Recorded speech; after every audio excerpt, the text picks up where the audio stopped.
John Piper is back with us coming off of a 6-week writing leave. And Pastor John, you have written a new book, and I want to talk to you about what you've written soon.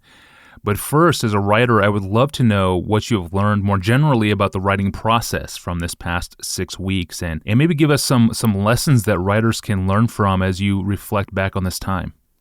It's a huge gift to have a writing leave. Most writers write in between things, and I get this incredible gift of once a year or so getting 6 to 8 weeks where I can do nothing but write. And for me, the conceptualization stage is the absolute hardest. I tend to quit before I get started. It's so frustrating. But once I'm off and running, it's like pushing a car. Getting the thing going is hard. But once you get it rolling, then you could probably keep it going by yourself. And you need about 6 guys to get started with it. So I stepped back and asked, what did I learn about that initial process and then the actual writing? And I'm assuming here that we're talking about a nonfiction book about a topic.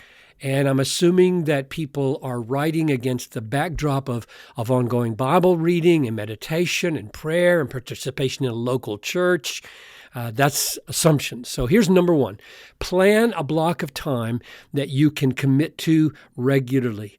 For me, that was every day, 6 days a week from about 9 in the morning after devotions and exercise and breakfast, so about 9 in the morning to about 7 in the evening with maybe a half hour off for lunch. Number 2, decide on a general topic that you intend to address. For me, that was I want to write a book about the Bible. And I thought it was a book about how to get from the Bible the treasures of the Bible and how to live those out. In other words, a how-to book about using the Bible most effectively in your spiritual walk. And I proved to be totally wrong about that, but that should encourage people that you can set out to write something and wind up writing something totally different. So that's number 2, pick out the general topic. Number 3, pray earnestly and call upon others to pray. I have a whole prayer team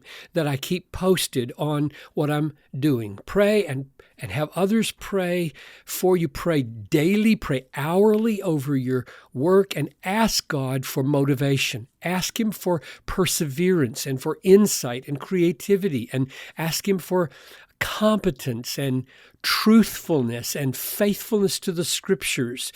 Ask Him for a touch from God that will make the book a great honor to Christ and good for the church and an advancement to the global mission of the people of God. That's the way I pray about what I write. Number 4, read over what you have already written about the topic. So for me, that was like 30 sermons that I'd written about this topic over the years, and I did not want to take the time to do that, and I didn't. I skimmed them and looked at their themes because I knew if I took the time to read all of those, I would just get so bogged down. And here, I know I'm assuming that people have written something. And why would I assume that? Well, I'm assuming that if there's a topic on which you intend to write a book, you've thought about it. And if you're a writer, thinking about it means you've written down something. Might be in a journal, a blog, an essay, a sermon, a lesson, a notebook, somewhere you've written about this, or you shouldn't be intending to write a book about it. Not for a long time yet. So dig all that stuff up, pull it out of your journals and wherever it is, and pull it all together and read over it. That's number 4. Number 5, as you read that stuff, make an idea list of all sorts of issues that could be addressed in the book. You might be writing this on your computer, or you might be by hand. I'll say more about that in just a minute. This will be a completely random list at first. It'll just be a mess on your piece of paper. When you've read all your material, make a brainstorm about what you've got there and make that list as long as you can. In other words, when you're done reading, keep making ideas and putting them down. So now you've got a page or several pages of just jumble of ideas that this book might contain.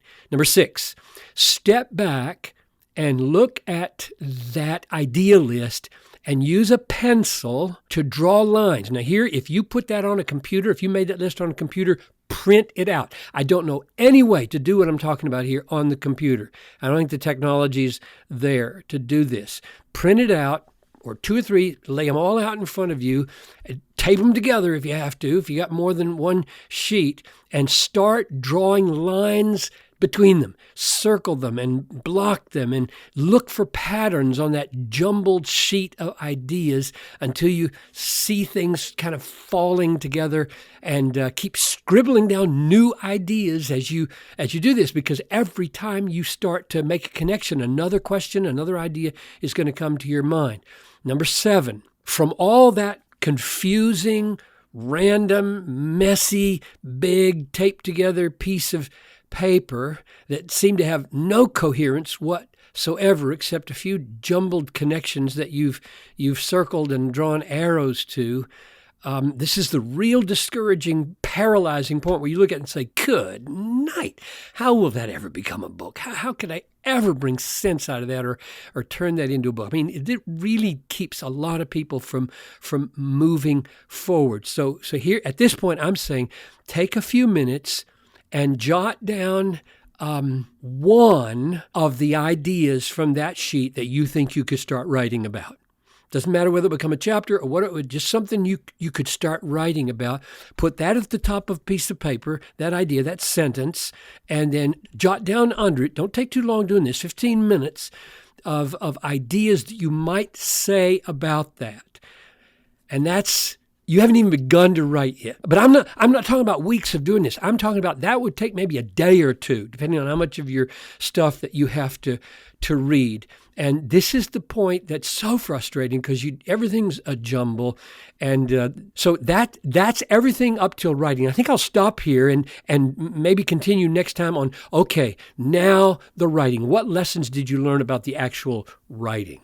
Excellent. That sounds good. Let's do that. But one immediate takeaway for someone who wants to write a book, but for them it seems like a far-off dream at this point, they should just be journaling right now, right?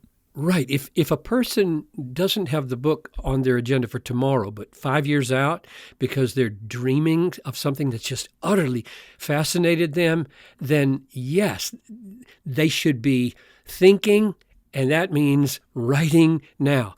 So a journal is one possibility, or some kind of idea notebook. In my early days as a pastor, I kept 2. I only made 2 of these, and then I stopped, but they were really fruitful. I call them the sermon garden. I still have those. They're ring binders, about 50, 60 pages each, where I just gave idea after idea after idea that came to me in devotions and elsewhere. So yes, a book comes into being not out of nowhere. It grows in the garden of thinking and ideas. Wonderful. Thank you, Pastor John. And if you are listening to this and you're a writer, or you wonder if maybe God has called you to become a writer in the future, we have a very interesting episode from early in our episodes, episode number 3, in fact, titled, How Important is a Christian Writer's Influence? You can find that in the podcast archive. It's episode number 3, How Important is a Christian Writer's Influence? So we have talked about the research phase. So what has Pastor John recently learned about the writing process? I'll ask him this tomorrow. I'm your host, Tony Reinke. Thanks for listening to the Ask Pastor John podcast.